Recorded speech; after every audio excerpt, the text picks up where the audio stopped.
भगवान शिव पार्वती के सुखी जीवन की 10 बातें। एक दूसरे से प्रेम। राजा दक्ष प्रजापति की पुत्री दक्षा या दाक्षिणी को कैलाश पर रहने वाले बैरागी शिव से प्रेम हो गया तो उन्होंने उनसे विवाह कर लिया, लेकिन पिता को यह मंजूर नहीं था। पिता ने जब एक बार उनके पति का अपमान किया तो अपने पति का अपमान सह नहीं पाई और उन्होंने पिता के ही यज्ञ में कूदकर खुद को भस्म कर लिया। विधिवत विवाह। भगवान शिव और माता पार्वती दोनों एक दूसरे से प्रेम करते थे, लेकिन उन्होंने कभी भी गंधर्व विवाह या अन्य किसी प्रकार का विवाह नहीं किया। उन्होंने समाज में प्रचलित वैदिक रीति से ही विवाह किया था।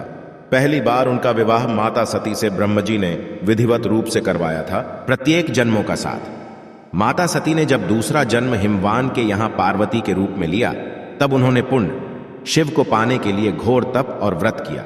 उस दौरान तारकासुर का आतंक था। उसका वध शिवजी का पुत्र ही कर सकता था, ऐसा उसे वरदान था, लेकिन शिवजी तो तपस्या में लीन थे। ऐसे में देवताओं ने शिवजी का विवाह पार्वती जी से करने के लिए एक योजना बनाई। उसके तहत कामदेव को तपस्या भंग करने के लिए भेजा गया। एक पत्नी व्रत। भगवान शिव और पार्वती ने एक दूसरे के अलावा अन्य किसी को भी अपना जीवन साथी कभी नहीं बनाया। शिव की पहली पत्नी सती ने ही अगले जन्म में पार्वती के रूप में जन्म लिया और वही उमा उर्मी काली कही गई है। पत्नी को भी दिया ब्रह्म ज्ञान। भगवान शिव ने जब ब्रह्म ज्ञान प्राप्त किया था तो उन्होंने अपनी पत्नी माता पार्वती को भी इस ज्ञान को किस तरह से प्राप्त किया जाए यह बताया था। अमरनाथ की गुफा में उन्होंने माता पार्वती को अमर ज्ञान दिया था, ताकि माता पार्वती भी जन्म मरण के चक्र से छूटकर सदा के लिए उनकी ही अर्धांगिनी बनकर रहे। एक दूसरे के प्रति सम्मान। वैवाहिक जीवन में आपसी सामंजस्य।